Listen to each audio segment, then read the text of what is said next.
नमस्कार, मैं छत्तीसगढ़ अखबार के न्यूज़ रूम से सुनील कुमार। कल मध्य प्रदेश के मुरैना में एक बड़ी बुरी घटना हुई। दो परिवारों के बीच एक पुरानी रंजिश चली आ रही थी। एक परिवार के लोगों ने कल बंदूकों से हमला करके दूसरे परिवार के आधा दर्जन लोगों को दिन दहाड़े दिन की रोशनी में कई मोबाइल कैमरों के सामने मार डाला और एक एक कारतूस भर भर के बंदूक में एक एक करके हत्या की। ऐसी लाशें बिछती चली गई। ये खबर पहले अगर आई होती, 20-25 साल पहले अगर ऐसी कोई घटना होती तो उसकी छोटी सी खबर बनती, लेकिन इन दिनों हर मोबाइल फ़ोन में एक वीडियो कैमरा रहता है। लोग कहीं भी रिकॉर्डिंग कर लेते हैं। ये जो कल की हत्याएं हैं, ये किसी फिल्मी हत्याओं से भी अधिक फिल्मी दिख रही थीं और छत पे खड़ी हुई कुछ महिलाओं ने शायद इसकी रिकॉर्डिंग की है, क्योंकि इसके पीछे उनकी आवाज़ भी साथ साथ आ रही है।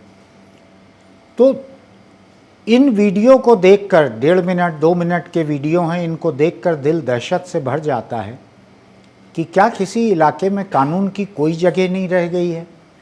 और ये मध्य प्रदेश है, इसके मुकाबले यूपी बिहार नाहक ही बदनाम होते रहते हैं, जहाँ के बारे में लोग कहते हैं कि वहाँ मुजरिमों का राज चलता है और राजनीति पे मुजरिमों का कब्जा है।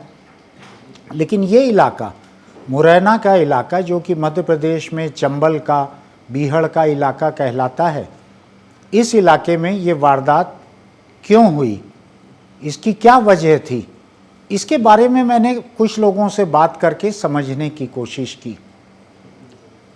एक मुद्दा जो मुझको खुद को अपनी समझ से दिखता है वो ये है कि इस इलाके में बंदूकों की डेंसिटी बहुत ज़्यादा है, बंदूकों की आबादी बहुत ज़्यादा है। लोगों को यहाँ बंदूक रखने का शौक़ रहता है। दूसरा ये है कि यह इलाका बहुत लंबे समय से डकैतों का इलाका रहा है। मैं अपने बचपन से पढ़ते आ रहा हूँ कि डाकू मान सिंह का गिरोह, डाकू तहसीलदार सिंह, उनका गिरोह, बड़े बड़े गिरोह, इनका आत्मसमर्पण होता था। इनके लिए खुली जेल बनाई गई थी, उस जेल में इनको रखा जाता था। ये परिवार सहित रहते थे, करीब करीब आज़ाद जैसे रहते थे।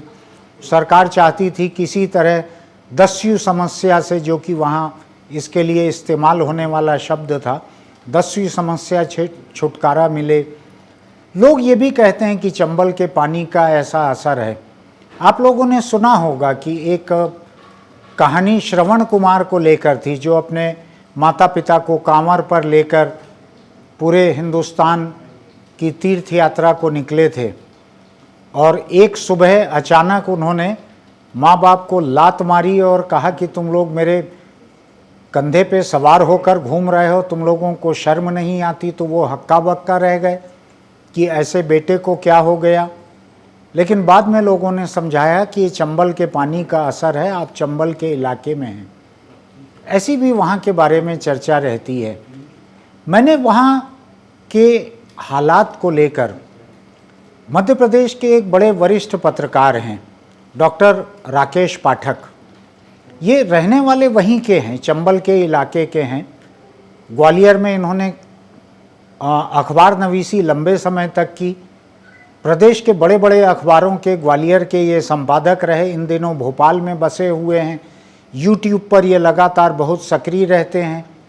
उनसे मैंने फ़ोन पर बात करने की कोशिश की और इस मुद्दे को उनके नज़रिए से समझना चाहा।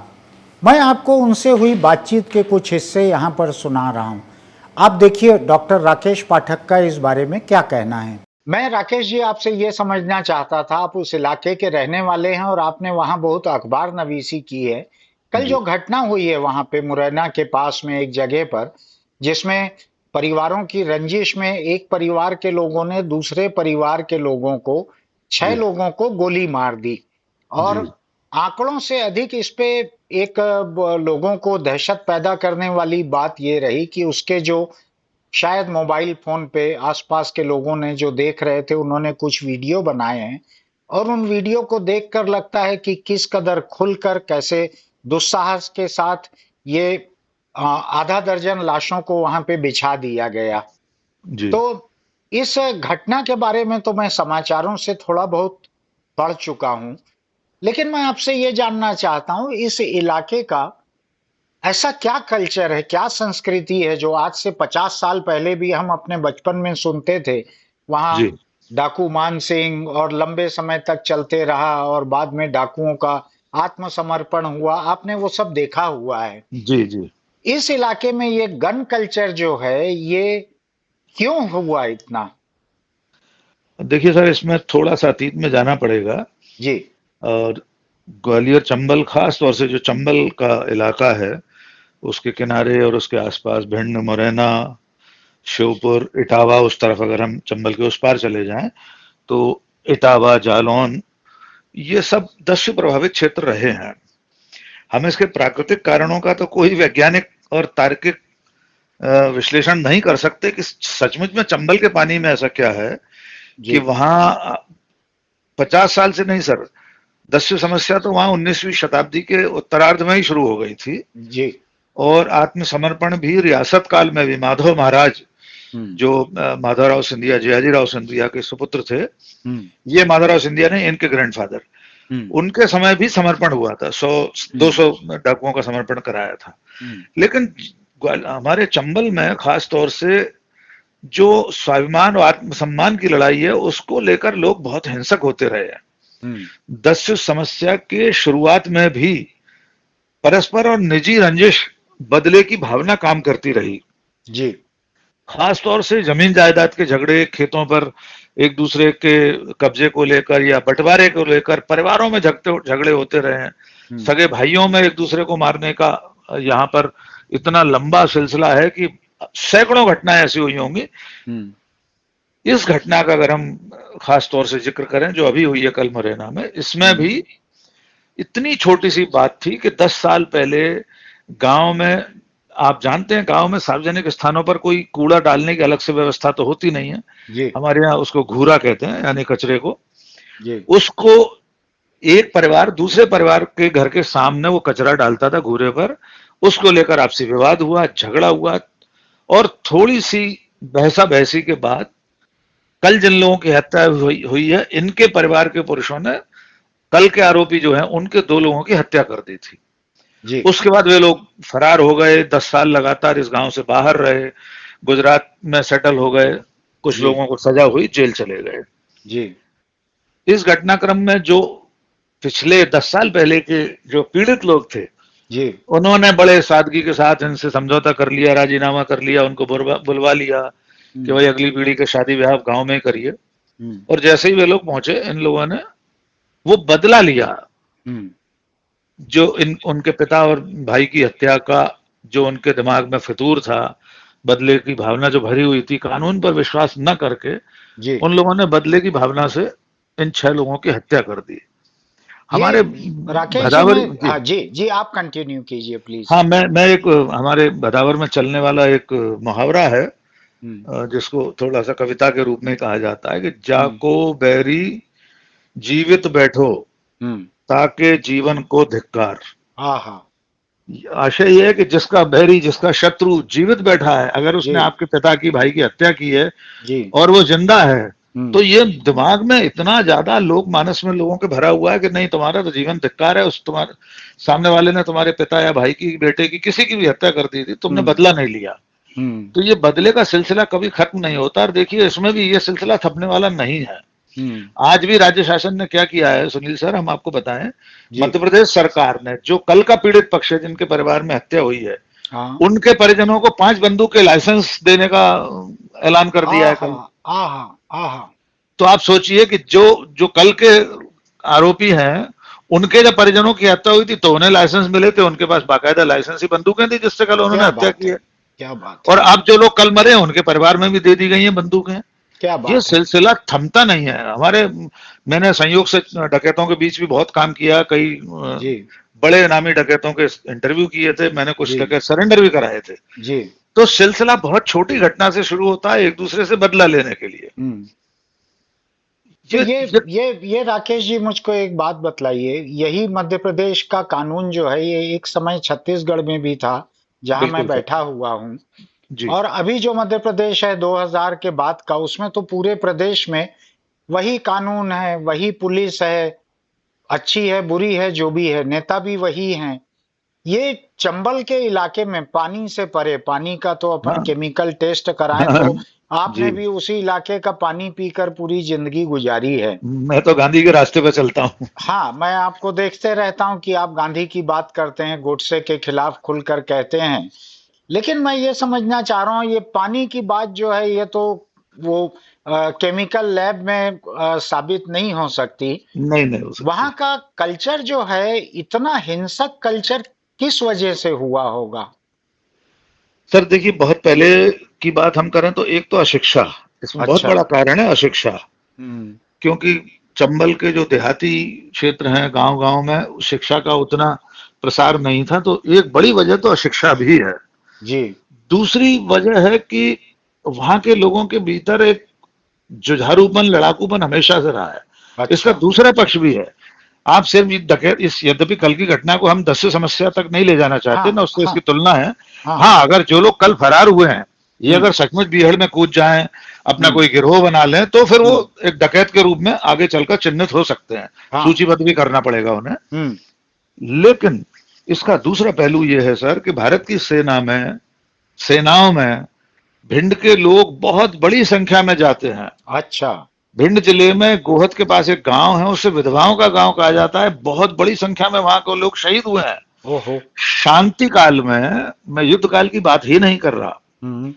शांति काल में शायद ही कोई एक महीना ऐसा जाता होगा जबकि एक न एक शहीद का शव भिंड या मुरैना जिले में नहीं आता हो, ओहो। तिरंगे में लिपट कर। ओहो। अभी ओहो। जैसे कश्मीर में जो इंसर्जेंसी चल रहा है, जो जी। आतंकवाद का दौर है, और हमेशा से ही, ओहो। अभी मतलब पिछले महीने शायद एक व्यक्ति शहीद होकर आया था, एक युवा। तो ग्वालियर चंबल में सेना में जाने का जज्बा भी बहुत है। ओहो। आपको याद होगा 3-4 साल पहले एक घटना हुई थी, सेना भर्ती रैली जो होती है, जी।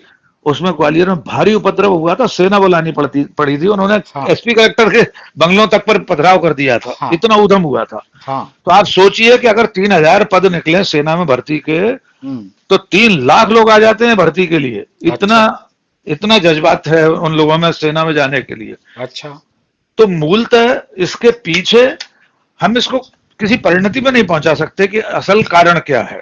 हाँ। लेकिन अपराध निश्चित तौर पर ग्वालियर चंबल में ज्यादा होता है, शहरी अपराध भी बहुत ज्यादा है। हम्म इसमें एक कारण और है जो मैं जरूर जोड़ना चाहता हूं, वो हम्म है बंदूकों के लाइसेंस देने में बहुत खुले हाथ से सरकार और प्रशासन के लोग हम्म। सहयोग करते हैं लोगों का। अच्छा। अभी अभी आपने सुना होगा, दिग्विजय सिंह जो पूर्व मुख्यमंत्री है, उन्होंने आरोप लगाया है वर्तमान गृह मंत्री डॉक्टर नरोत्तम मिश्रा पर कि हाँ। वे 3 लाख से 5 लाख रुपए तक रिवॉल्वर के लाइसेंस की रिश्वत चल रही है गृह मंत्रालय में। अच्छा।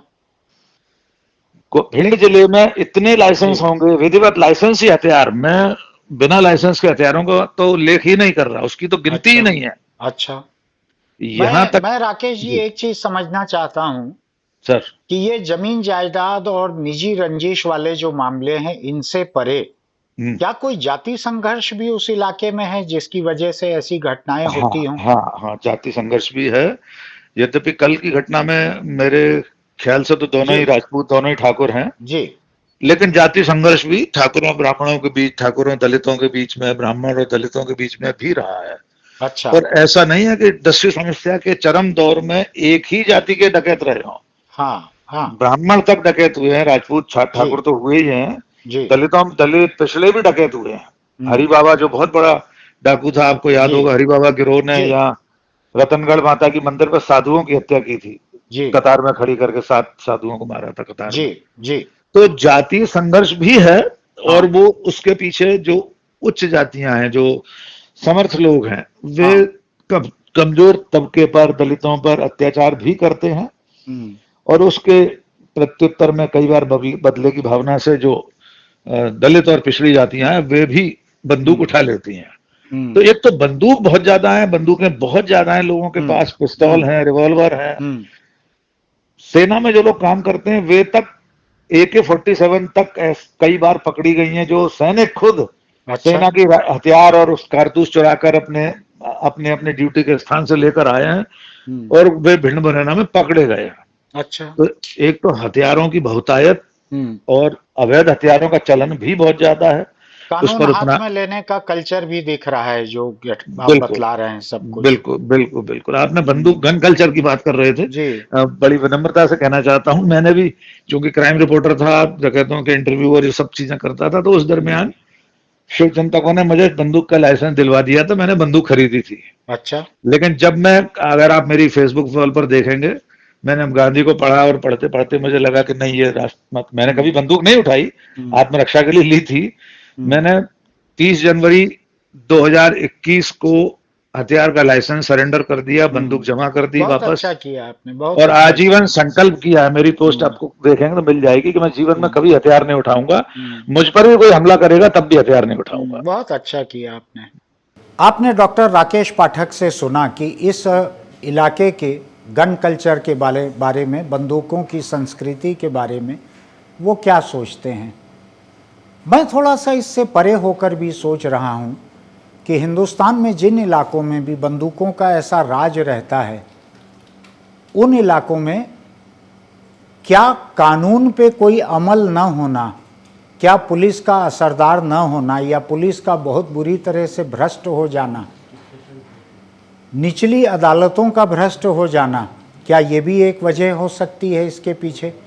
क्या ये भी वजह हो सकती है कि गवाह पलट जाते हैं, सबूत नष्ट हो जाते हैं, अदालतें कोई इंसाफ कर नहीं पाती हैं, लोग थक जाते हैं। जैसा कि डॉक्टर राकेश पाठक ने कहा कि चंबल के इस पूरे इलाके में कानूनी और गैर कानूनी दोनों किस्म की बंदूकों की एक बड़ी संस्कृति है। गन कल्चर शब्द मैं हिंदुस्तान के बारे में भूल सा गया था। अमेरिका के बारे में मुझको याद पड़ता था, जहाँ जितने दिन हुए हैं इस साल को, इस कैलेंडर ईयर को जितने दिन हुए हैं, उससे ज़्यादा गन वायलेंस हो चुके हैं वहाँ पे। औसत हर दिन एक से ज़्यादा बंदूकी हिंसा वहाँ पर होती है। थोक में लोगों को मार डालते हैं वहाँ पे जाकर, वो अलग किस्म की वजह हैं। ग्वालियर, चंबल, भिंड, मुरैना के इस इलाके में, ये बीहड़ का इलाका, ये उस पूरे इलाके में वजहें अलग हैं। जाति भी वजह है, निजी दुश्मनी भी वजह है, लोगों को बंदूक का शौक़ है, हिसाब चुकता करना अकेले चाहते हैं। और जैसा डॉक्टर राकेश पाठक ने कहा कि उस इलाके की ये कहावत है कि जिसका बैरी जिंदा है, जिसका दुश्मन जिंदा है, उसकी ज़िंदगी पर धिक्कार है।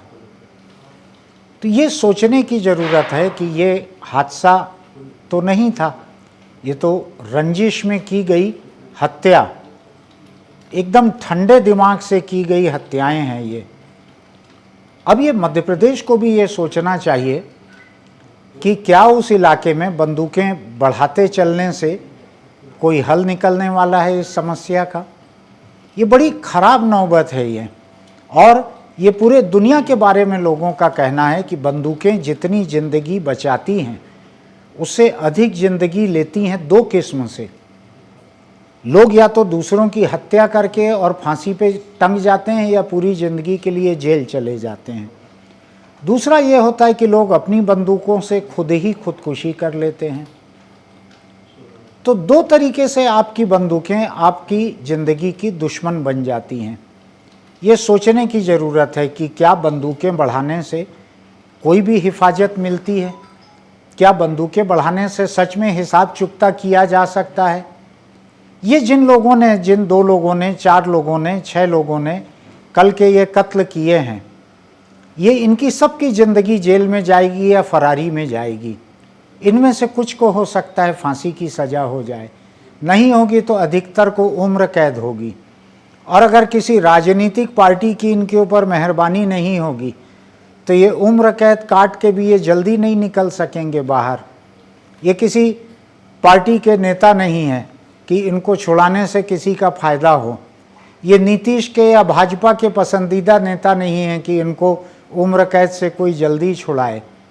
ये आम लोग होंगे वहाँ के जिनके पास बंदूक की ताकत है। तो पूरे हिंदुस्तान में इस बात को सोचने की ज़रूरत है कि बंदूक की ताकत क्या आपको सच में कोई हिफाजत दिला सकती है। इस मुद्दे पे कहने के लिए मेरे पास बहुत कुछ नहीं है, क्योंकि मैं जो जानना चाहता था मैंने डॉक्टर राकेश पाठक से जाना। उनके जवाब आप सुनकर खुद ही समझ पाएंगे कि उस इलाके में मुद्दा क्या है, उस इलाके में ये दिक्कत क्या है, लोग इतना हिसाब चुकता क्यों करते हैं। उन्होंने बड़ी दिलचस्प बातें कही हैं, तो उनकी बातों के बाद मैं उन्हीं बातों को दोहराना नहीं चाहता हूँ यहाँ पे। मैं आपसे फिर किसी खबर को लेकर मिलूँगा। तब तक के लिए एक अनुरोध है आपसे कि आपको हमारे वीडियो अगर अच्छे लगते हैं तो आप YouTube चैनल पे इनको सब्सक्राइब कीजिए, उसकी कोई फीस नहीं है। चलिए अगली बार मिलते हैं, तब तक हिफाजत से रहिए।